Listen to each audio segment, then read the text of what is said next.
Donc bonjour mes frères et sœurs, et nous continuons ce matin notre étude dans Matthieu. Et on a commencé hier à voir que le royaume de Dieu est sans inquiétude, et c'est ce que nous allons continuer ce matin. Prions ensemble. Notre Père du ciel, tu nous as invités hier à faire un choix entre Dieu et Mammon. Quand tu nous demandes de faire ce choix-là, il y a deux raisons. Une, tu veux notre bonheur. Deux, tu veux surtout ta propre gloire.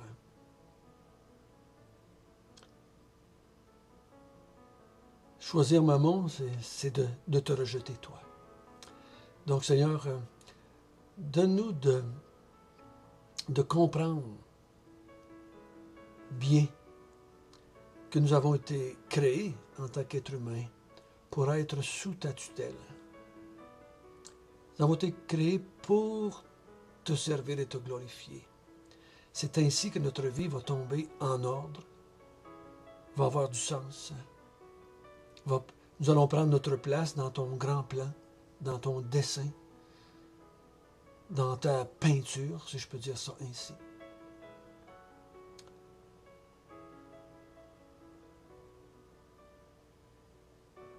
Le péché est souvent décrit comme quelqu'un qui tire une flèche et qui manque la cible.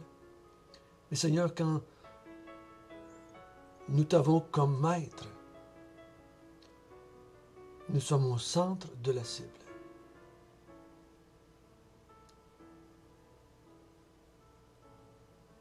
Conduis-nous ce matin encore une fois pour bien comprendre pourquoi tu dis « Ne vous inquiétez pas ». C'est au nom de Jésus que nous te prions. Amen.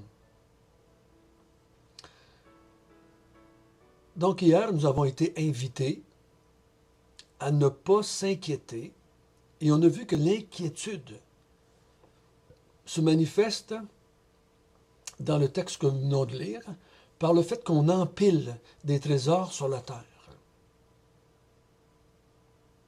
Parce qu'on a peur. On a peur du lendemain.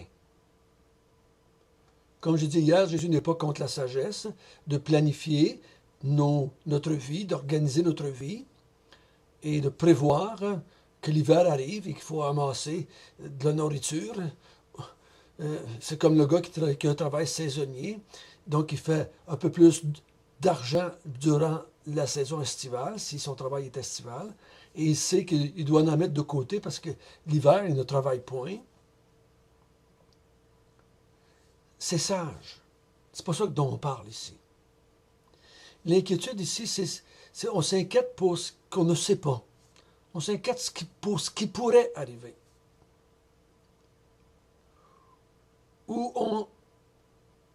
L'inquiétude est une manifestation d'un manque de confiance envers celui qui nous guide, qui nous dirige, qui est notre maître. S'inquiéter, c'est de ne pas avoir confiance au maître.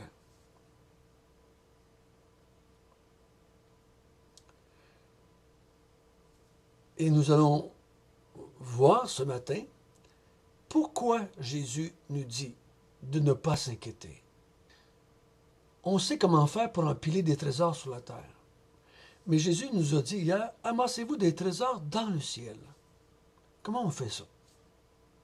Comment on peut empiler des trésors dans le ciel? Mais souvenons-nous ici que nous sommes sur la montagne. Les gens qui écoutent en grande partie ne sont pas des croyants. Ils ne vont jamais le devenir. Et ceux qui sont là, les disciples, ceux qui suivent Jésus, souvenons-nous, le mot disciple n'est pas toujours équivalent de croyant. Mais ils sont là et ils écoutent Jésus. Ils ne comprennent pas tous, toutes. Mais ils vont comprendre au fur et à mesure que Jésus va leur expliquer. Et ils vont comprendre surtout le jour où ils vont recevoir le Saint-Esprit. Donc ce matin, on regarde. Pourquoi ne pas s'amasser des trésors sur la terre, mais dans le ciel. Lisons, on va lire encore une fois à partir du verset 19 jusqu'au verset 34. Ne vous amassez pas des trésors sur la terre, où la teigne et la rouille détruisent, où les voleurs percent et dérobent. Mais amassez-vous des trésors dans le ciel, où la teigne et la rouille ne détruisent point, où les voleurs ne percent ni ne dérobent. Car là où est ton trésor, là aussi sera ton cœur. L'œil de la lampe du corps, si ton œil est en bon état, tout ton corps sera éclairé. Mais si ton œil est en mauvais état, tout ton corps sera dans les ténèbres. Si donc la lumière qui est en toi est ténèbre, combien sera grande ces ténèbres? Nul ne peut servir deux maîtres, car ou il ira l'un et aimera l'autre, ou il s'attachera à l'un et méprisera l'autre. Vous ne pouvez servir Dieu et Mammon. C'est pourquoi je vous dis, ne vous inquiétez pas de votre vie, de ce que vous mangerez, ni de votre corps, de quoi vous serez vêtu. La vie n'est-elle pas plus que la nourriture, et le corps plus que le vêtement? Regardez les oiseaux du ciel, ils ne sèment ni ne moissonnent, et ils n'amassent rien dans des greniers. Et votre Père céleste les nourrit. Ne valez-vous pas beaucoup plus qu'eux? Qui de vous, par ses inquiétudes, peut ajouter une coudée à la durée de sa vie? Et pourquoi vous inquiétez au sujet du vêtement? Considérez comment croissent les lys des champs. Ils ne travaillent ni ne filent. Cependant, je vous dis que Salomon même, dans toute sa gloire, n'a pas été vêtu comme l'un d'eux. Si Dieu revêt ainsi l'herbe des champs, qui existe aujourd'hui et qui demain sera jetée au four, ne vous vêtira-t-il pas à plus forte raison, gens de peu de foi? Ne vous inquiétez donc point, et ne dites pas que mangerons-nous, que boirons-nous, de quoi serons-nous vêtus? Car toutes ces choses, ce sont les païens qui les recherchent. Votre Père céleste sait que vous en avez besoin. Cherchez premièrement le royaume et la justice de Dieu, et toutes ces choses vous seront données par-dessus.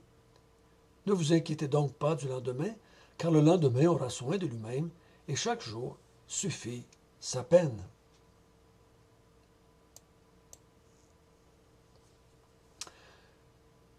Donc, il dit, je t'encourage à t'amasser des trésors dans le ciel et à ne pas t'inquiéter. Mais hier, on a vu de 19 à 24, donc ce matin, on va voir 25 et les suivants. C'est pourquoi, je vous dis, ne t'inquiète pas de ce que tu vas manger. Et là, il dit, regarde les oiseaux du ciel. Ils ne sèment ni ne moissonnent. Et ils n'amassent rien dans les greniers. Mais pourtant, votre Père céleste les nourrit. Je me souviens, à un temps dans ma vie, quand j'étais un jeune croyant, Jésus disait, regardez les oiseaux du ciel. Donc, ce que j'avais fait un paquet de petites cabanes d'oiseaux. J'avais mis ça à l'entour de la maison chez nous, et je voulais regarder les oiseaux. Mais il y a une chose que j'ai compris, c'est que Jésus n'encourage pas ici la paresse ou l'oisivité. Les oiseaux se lèvent avec les premiers rayons de lumière et ils travaillent toute la journée jusqu'à temps qu'il n'y ait plus de lumière. Donc, ce n'est pas la paresse ici, où il n'encourage pas à rester à rien faire et d'attendre que tout nous tombe du ciel. Mais ce que les oiseaux nous sont donnés ici comme exemple, ils n'amassent rien dans leur cabane ou dans leur nid pour le lendemain. Quand la journée termine, ils se couchent et ils dorment, si je peux dire ça, et ils se lèvent le lendemain et ils recommencent toute leur vie.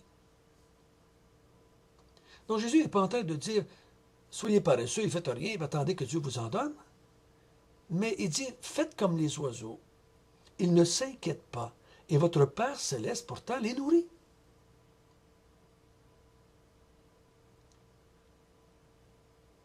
Il s'occupe d'eux. Il s'occupe d'eux. Il dit, vous autres aussi, travaillez, faites ce que vous pouvez pour vous nourrir. Prenez ce qui est autour de vous, ce que le Père Céleste vous a donné, ce qui est mis à votre disposition, avec les capacités que vous avez, avec les talents que vous avez. avec la capacité physique que vous avez, mais ne vous inquiétez pas pour demain. Ne vous souciez pas de ce qui peut arriver, parce que ce qui va arriver, vous ne le savez pas. On fait des paquets de choses, de projets, et ça n'arrive pas à cause d'accidents, maladies, changements d'horaire, température. Il n'y a pas quelque chose qui change. Il dit, ne vous inquiétez pas pour demain. Fais ce que tu peux aujourd'hui pour toi, pour ta maisonnée, pour ta famille, si tu as une famille. Puis là, il continue, il dit, regardez les listes des champs. Vous vous inquiétez pour le vêtement? Regardez les listes des champs, les fleurs.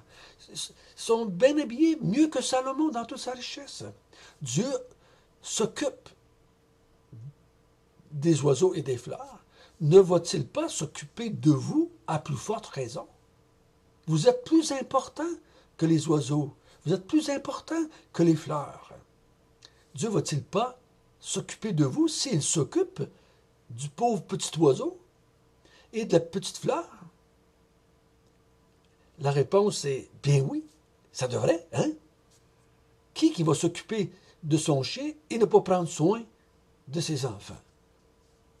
Avec toutes vos inquiétudes, il dit au verset 27, vous ne pouvez pas ajouter une coudée à la durée de votre vie. Vous ne pouvez pas, par vos inquiétudes, changer quoi que ce soit, rallonger votre vie, améliorer votre sort.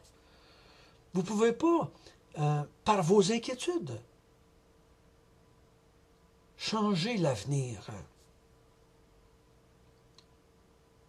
Tout ce que vous pouvez faire, c'est vous rendre la vie aujourd'hui maussade, triste, découragée ou abattue, morose, par vos inquiétudes. Si tu veux avoir une influence sur l'avenir, mais tu ne le sais pas. Mais tu dis, aujourd'hui, avec la sagesse que Dieu m'a donnée, avec les capacités que j'ai, je travaille, je fais mon mieux, mon possible pour voir à mes besoins, besoins de ma famille.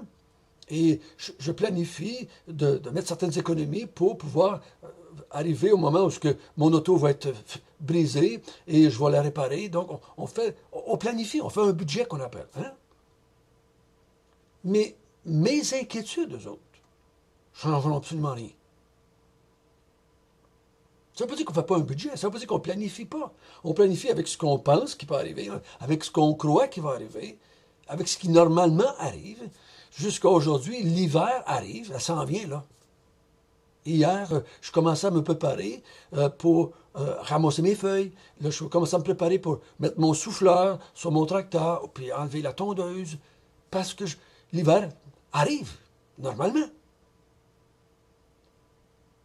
Donc, je planifie. C'est normal, ça, c'est correct, ça. Mais mes inquiétudes, à savoir s'il va y avoir une grosse hiver, à savoir si je vais-tu réussir,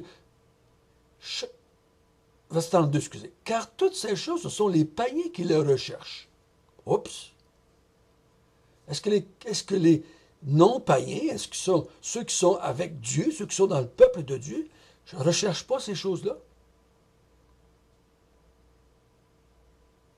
Les païens ici, si je comprends bien avec le contexte, je suis obligé de rappeler ceux qui sont avec Mammon, ceux qui prennent Mammon comme Dieu, c'est les païens, ça.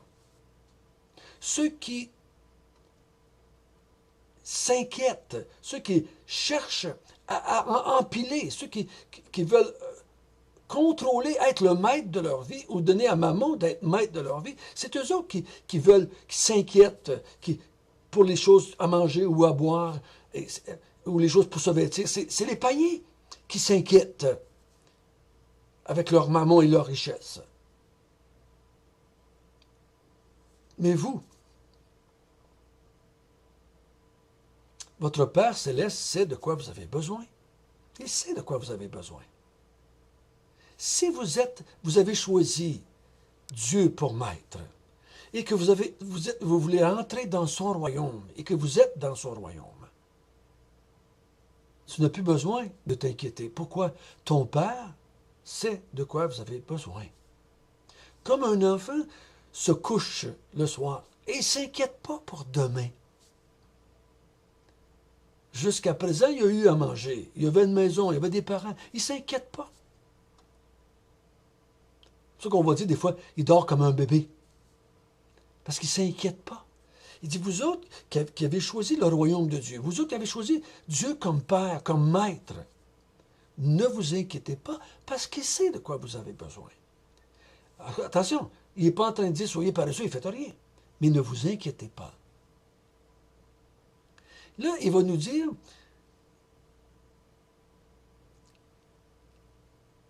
ce que nous, on doit faire. Quelle est notre responsabilité? Au lieu de s'inquiéter, il dit au verset 33, « Cherchez premièrement le royaume et la justice de Dieu, et toutes ces choses vous seront données par-dessus. » Donc, notre rôle à nous, c'est de chercher le royaume des cieux et la justice de Dieu. Le royaume des cieux, ce n'est pas le ciel ici. Attention, c'est maintenant qu'on parle, c'est maintenant. Cherchez maintenant, premièrement. Donnez-lui la priorité. Cherchez le royaume de Dieu et la justice de Dieu. Faites ce que Dieu vous dit. Fonctionnez avec les principes de Dieu. Cherchez le royaume. Cherchez que Dieu règne sur votre vie. Bâtissez votre vie sur Dieu, sur les principes de Dieu. Vivez pour Dieu. Vivez pour la louange de Dieu, pour la gloire de Dieu. Et ces choses-là, Dieu va s'en occuper. Attention, je ne suis pas en train de dire qu'il va nous donner notre luxe, qu'il va nous envoyer dans le sud parce qu'on rêve d'être dans le sud. Il va nous payer la croisière qu'on veut. Il va nous donner notre Rolex et notre gros char. C'est pas ça qu'il est en train de parler ici. Si c'est ça qu'il vous donne, il vous le donne pour la même raison qu'il a donné les richesses à Salomon, pour sa propre gloire, afin que vous pouvez les utiliser pour sa gloire, afin de vous utiliser dans une société pour lui, pour sa gloire, avec ce qu'il vous a donné. Mais ce n'est pas ça que vous cherchez. Attention de chercher Dieu, ou le royaume de Dieu, pour avoir quelque chose de Dieu. Nous cherchons le royaume des cieux et la justice de Dieu, pour sa gloire, pour l'avancement de son œuvre. Et lui, il dit, moi, je vais m'occuper de vous donner, par-dessus cela, ce que vous avez besoin. La confiance. Au lieu de s'inquiéter, on fait confiance. Au lieu de s'inquiéter, on croit que notre Père céleste, il va nous donner ce que lui veut bien nous donner, selon sa sagesse, selon ses plans.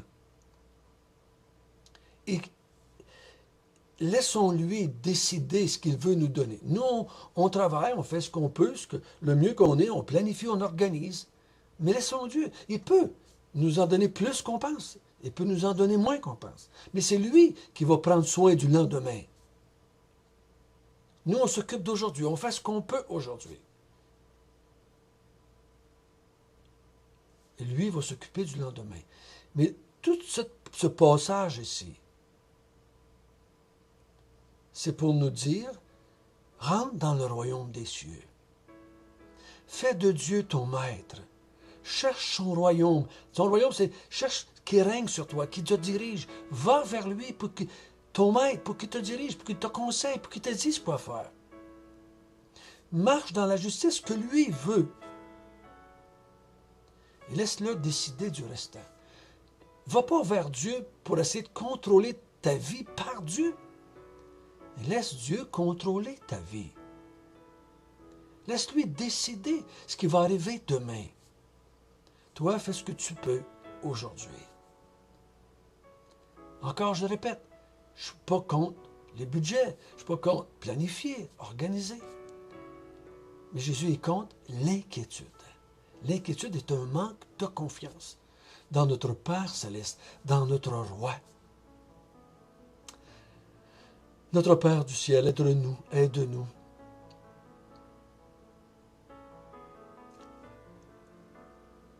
Chaque jour qu'on peut chercher ton royaume et ta justice. Aide-nous à te faire confiance. Chaque jour suffit sa peine. Aide-nous à te laisser le droit et le privilège de gérer demain comme tu le veux. Parce que tu connais l'avenir. Tu sais ce qui est bon. Tu sais ce qu'on a besoin pour te servir, pour te glorifier et pour vivre ici-bas. Aide-nous à te faire confiance. Et quand l'inquiétude va venir, donne-nous de nous rappeler. Ton Père Céleste sait de quoi tu as besoin.